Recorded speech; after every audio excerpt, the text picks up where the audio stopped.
Holy Spirit. Prayer of St. Augustine. Breathe in me, O Holy Spirit, that my thoughts may all be holy. Act in me, O Holy Spirit, that my work, too, may be holy. Draw my heart, O Holy Spirit, that I love but what is holy. Strengthen me, O Holy Spirit, to defend all that is holy. Guard me, then, O Holy Spirit, that I always may be holy. Amen.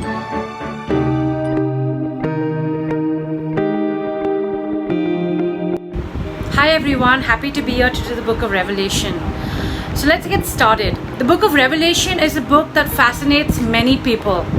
Part of the reason for this attraction is that they are told that the book contains a coded message as to when and how the world will end, and about the identity of the great enemy of God, the so-called Antichrist, or the 666 like we call it. In reality, people are more attracted not so much to the book, but to certain popular interpretations about the book. Very few people actually have read the book. They find the book very difficult to grasp with its mysterious visions, symbols, imagery, and so rather than reading the text for themselves, they prefer to take a shortcut and read one of the many popular interpretations of the book, and then they are filled with so much of fear and they're waiting for the world to come to an end. The problem is that many of these popular interpretations are based on a faulty theology that actually evoke a fear of God and an individualistic spirituality, which is the world is going to be destroyed soon, so save yourself and those who are closest to you. Both these ideas actually go against the theology of the Gospels. So today we will look at a different way of reading the book, understanding the book, which is based on the Catholic scholarship with consistent message of the Gospels, and to evade the fear that people are living in. And so the message of the Bible, we look at it as a whole. So in this very short presentation, I'm not expecting you to understand Revelation crystal clear or to be able to understand everything precisely, but the aim is to give you a certain roadmap to navigate your way through the book and to be able to provide some keys for interpreting the book correctly. Lest tomorrow, if you're a lector and you're reading the book and you're are trying to understand the book and explain it to others, at least you have a certain context. So what are the 4 things? So there are 4 keys that will help us to understand what the book of Revelation is all about. So key number 1 is Revelation has no secret message. Many people assume that the book of Revelation consists of certain coded message about when the world is going to end. They're trying to read the book, trying to figure out when that time is. They're trying to see symbols and imagery and trying to connect it with things, movies, and certain signs and symbols of the modern day reality. This way of reading the book is called futuristic, which means the main preoccupation of such readers is on knowing the timing of the world and when it's going to end, and how to avoid being destroyed and to be saved. So a lot of people have left out the small group of humanity who will be saved because they're doing good works, or maybe because you belong to a certain background. So Catholic scholars teach us that this way of reading the book is incorrect and not consistent with our faith. So in the Gospel of Mark, where Jesus tells us about the end times, and his response in 32 is very, very clear about that day or hour that no one knows, neither the angels in heaven nor the Son, only the Father. So Christianity is not some religion where only a small group of people have access to secret knowledge about how to be saved and what they need to do, and some of them are just going to go directly to hell. No. And the second key that I want to get to is understanding the context. Very often people take the text out of context, and then there is a problem. This principle is true for any text that we read. In order to understand the text better, we need to understand the circumstances in which the text was composed. When was the text written? Was it written for this time? Who is the audience? What was the reason for that text? The more information we have about a text, the better we will be able to understand and interpret it. So here are some of the things that we need to know about the context of the book of Revelation, so that you consider the book, when it was written, for which time, what era it was written, and somewhere during the period 80 to 100 during that time. The author refers to himself as John, and he calls himself a prophet in the church. And for a time at least, he was living in Patmos, which is a small island off the coast of Turkey. So John of Patmos, the book is addressed as 7 churches. I actually sent you an assignment via email where you have the 7 churches. You list out the positives and negatives, and what are the churches famous for. So all of these churches were located in the western part of Asia Minor, or modern day Turkey, like we call it. This region was a part of the Roman Empire, which spanned a great part of Europe, North Africa, the Middle East, and West Asia. So understanding the empire, you have to understand the book of Revelation, is to understand the concept of the empire. Every empire in human history, whether it's ancient or modern, is built up and sustained through a combination of violence, economic exploitation, and religious justification. In other words, the empire represents everything that is opposed to God and His kingdom. So everybody who's trying to oppose God, and back then in that century, formed an empire. The values of the empire are directly opposed to the values of God's kingdom. The Roman Empire in the 1st century was a classic example of this. The Romans had subdued vast areas through violence, bloodshed, stripped these regions of their resources, and extracted heavy taxes from them. Above all, Rome justified this way of things by means of an imperial theology. They claimed that this way of living is the best for everyone, and this is the will of the gods. Roman emperors were actually considered gods. There were temples and shrines dedicated to them throughout the empire, and there were elaborate liturgies in praise of this Roman emperor, who was hailed as Lord and God, Son of God, Savior of the world, the bringer of peace and prosperity. To Him be all the glory and honor and worship and power and might. When we read the book of Revelation, we frequently come across many such liturgical antiphons, some hymns, but there is a major difference. In the book of Revelation, these antiphons and hymns are addressed not to the Roman emperor, but to God and to Christ. Through these, John of Patmos, who I spoke to you earlier about, is proclaiming a very clear message. It is not Caesar who is Lord, but Jesus Christ. That brings me to the third part. Revelation is apocalyptic literature. The third key to interpret the book of Revelation correctly is that we need to know what kind of literature it is. It is an example of a type of literature known as apocalypse. In fact, this book is sometimes also called the book of the apocalypse. You will hear that during the readings sometimes. The apocalypse of John. This type of literature was very popular among certain Jewish groups back then. Way back 300 years BC or 200 years, during that period. This was a period when many Jews experienced a crisis of faith, either in the form of religious persecution, or they were dominated by rulers who were really corrupt, oppressive, and violent. In such a situation, people often tempted to lose faith in God, to abandon their religious ideals and values and live according to the values of the empire, the dominant culture, like I spoke to you about, that surrounds them. So there were a lot of fake empires, fake gods who were claiming to take the place of Christ. So the purpose of the apocalyptic literature was to encourage people to remain faithful to God. It teaches them the triumph of evil in the world is temporary. Ultimately, the whole history is under the control of God. People come, people go, okay? And it's only God who is always there to sustain us. The apocalyptic literature basically opens our mind to a greater reality. The struggle between good and evil that we see taking place on earth is also being played out in heaven. The good news is, ultimately good will triumph over evil. So trust in God, don't abandon your faith and your values, but continue to be faithful to God and live by His word. The clearest example we have of apocalyptic in the Old Testament, the book of Daniel, chapters 7 to 12. Understanding the book of Revelation is apocalyptic literature important, firstly, because it tells us that we shouldn't take everything in the text literally. Secondly, the purpose of this literature is to give us hope and to strengthen our faith in God. So it's not something which is kind of giving you a prediction into the future, but sort of warning you to amend your ways and to be able to read the book as a whole. So the fourth key of interpreting the book of Revelation is to read the book as a whole.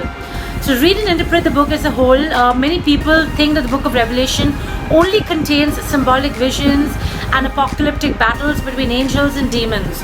But these visions make up only a part of the whole book. To interpret the book correctly, we shouldn't focus only on one part of it, but we need to understand it as a whole. We need to see all its different parts and how they fit together. So the book of Revelation can be divided into three distinct parts. The three parts of the book of Revelation, that is part 1, that is chapters 1 to 3, the letters to the 7 churches. Like I've already given you an assignment on that, John of Patmos is told to communicate 7 different messages from Jesus Christ addressed to the 7 churches of Asia. This part is fairly simple and straightforward, As you read this section, make note of the following points. You'll have the different titles that the author uses to describe Christ. For example, 1 to 5, each church is praised for something and criticized for something. If Christ were addressing our church, our community today, what would he find worthy of praise? What practices of ours would he condemn? We notice something in common to all the letters and the messages at one time. These communities were praised for being faithful to Christ and the gospel for the living, according to the values of the gospel: simplicity, concern for justice, equality, and compassion. Now, with the passing of time, they have lost their initial fervor and they have fallen away from the gospel and are living according to the dominant values and culture of the empire. That happens to most of us too. We start with the zeal, we start with fervor, and gradually our fire dies down. So this is what the book also talks about. Part 2, chapters from 4 to 20, the victory of the Lamb, that is Christ. This section is the heart of the book and part that is genuinely apocalyptic. The visions in this section are mainly of 2 types. In one group, the visions have descriptions of heavenly liturgies singing the praises of God and the Lamb. Of all the descriptions and titles given to Christ, the most prominent in Revelation is the Lamb, which is a symbol of gentleness, peace, innocence. The Lamb actually represents risen Christ, who was killed by the Roman Empire but raised by the power of God. The Lamb is the risen Christ who was slain by the empire but raised by God. And that is what makes this a very, very important book. In the second group of visions, John describes a conflict between 2 opposing groups. On the one side, we have the forces of God and the Lamb. On the other side, we have a mythological monster called as the popular dragon, serpent, and his forces waging war against God and the Lamb. In this battle, the monster, the serpent, is finally defeated and his power is given to an earthly kingdom, which is represented as a frightening beast. He's coming out of the sea, bringing violence, death, and destruction to large parts of humanity. This beast represents a specific historical kingdom in the experience of John and his churches. That beast is the Roman Empire. He will enjoy a reign of terror for a while, but he will eventually meet the same fate as the dragon, who was actually defeated by God and his angels. So John uses different symbols to show that he is referring to Rome as the beast. He calls Rome Babylon. Why Babylon? Because in the year 70, the armies of Rome had repeated what the armies of Babylon had done about 500 years earlier. They had both destroyed Jerusalem and the temple of God. John also describes Rome as a great whore, that's prostitute, symbolizing the power of Rome's wealth and luxury, which seduces people but leads ultimately to their downfall. So sin is very attractive. We all get attracted to it, but ultimately it leads to our downfall. So in the visions in this part of John is symbolically prophesying the downfall of the Roman Empire of his day. Why does John attack Rome? Because the Roman Empire and all the empires like it embody everything that is opposed to the kingdom of God. So they're all worldly values. They're talking about everything that God would oppose. All empires are built on violence, bloodshed, exploitation, lies, and deceit. Such an empire will not last forever. It will eventually be destroyed. And history has shown this to be true, that truth triumphs and Jesus Christ will reign over all. Part 3, that is chapters 21 to 22. The New Jerusalem, the last 2 chapters, are the climax of the book of Patmos. Chooses to not end the book by not describing the defeat and the downfall of a violent, ungodly empire, but by presenting the readers with an alternative to which empire which is worth aspiring for, that is the kingdom of God. The symbol that John uses to represent the kingdom is the New Jerusalem. In these 2 chapters, John describes the New Jerusalem, largely images and symbols that are drawn from the book of Ezekiel. So there is a large comparison drawn out from chapters 40 to 48 from the book of Ezekiel. Which means that the heavenly Jerusalem descends from heaven, but it comes down to earth. This is actually a way of saying that the kingdom of God is not only something otherworldly beyond this life, beyond history, beyond time and space, but a reality we work on earth as well. So it is not something after we die, but it's something when we're on earth as well, we strive for things which are heavenly and godly. So when our individual lives, our communities and institutions are touched and transformed by the grace of God, we live according to the light of God's truth and the values of His kingdom. We make God's kingdom present here on earth. Many elements of this vision point to the fact that John was actually thinking of a transformed human reality. And this is the powerful message of hope that John of Patmos gives us. He looks towards the forward to the day when our whole world is touched by the grace, the truth and light of God and transformed into glorious kingdom living under the rule of God. So the message of Revelation very, very clearly proclaims a message of hope and encouragement to believers. Christ is Lord. Earthly rulers are not God. While earthly rulers need our legitimate respect and obedience, we must not forget our primary allegiance to Christ and His word. And we should not blindly follow them, especially when their values and policies are contrary to the gospel. Do not be seduced by the empire. Do not be carried away by the luxury, the wealth and glory of earthly empires. Often we are so carried away with what the world has to offer us. The luxuries of life are produced at a great cost, with great injustice done to the earth, to human persons, both individuals and communities. So be conscious of the choices you make today when you consume, and be conscious of the organizations you support, and always be mindful about whatever you do. Always strive for the heavenly Jerusalem work, constantly for a better world, a world of justice, truth, love and peace. It is very much possible even in times that we're living in today. Always live in hope. Ultimately, God's reign will triumph, although at times it may appear like the forces of evil, falsehood, injustice, violence and death are victorious. Don't be discouraged by this. Remember that their victory is never lasting. Ultimately, God's reign will triumph over every form of violence, falsehood and evil. What greater message of hope can there be? Every time we pray the Lord's Prayer, we pray, may your kingdom come. May the Lord grant us strength to work for His kingdom. Every day of our lives, let us pray and let us ask God to bless us. So the book of Revelation is not meant to put fear into us, but to give us the grace and the strength to strive for the heavenly values that Christ has placed in our heart. Rulers may come and go, governments may change, but the Lamb that is our Christ will always live on forever. So get the fear out of the book of Revelation about the world coming to an end.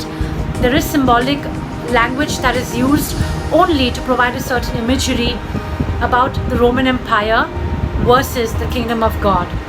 I hope you've understood everything that I've tried to explain in a nutshell. I'd like to say a big thank you to a good friend of mine, Father Andrew Arana, who kind of helped me with the text. I kind of put context into the whole matter to make it crisp and simple. So a big thank you to him, and of course a big thank you to Father Savio T. Sales for inviting me to give this session. I hope you've benefited largely from this, and I wish you a great journey as you move towards the sacrament of confirmation. God bless you, and thank you.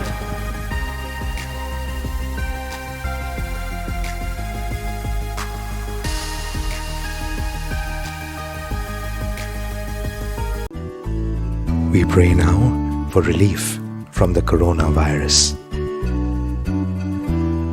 Almighty and merciful God, who show your love to all creation everywhere, hear graciously the prayers we make for all those affected by the coronavirus in various parts of the world. We come before you, asking for a quick control of the outbreak, for a healing of those affected, for the victims and their families. We pray for the doctors doing research that an effective vaccine to combat the sickness is speedily found. We pray for the government and health authorities that they take appropriate steps for the good of the people. We make this prayer through Christ our Lord. Amen. The prayer to Saint Michael. Saint Michael the Archangel, defend us in battle. Be our protection against the wickedness and snares of the devil. May God rebuke him, we humbly pray. And do thou, O Prince of the heavenly host, by the power of God, cast into hell Satan and all the evil spirits who prowl about the world seeking the ruins of souls. Amen.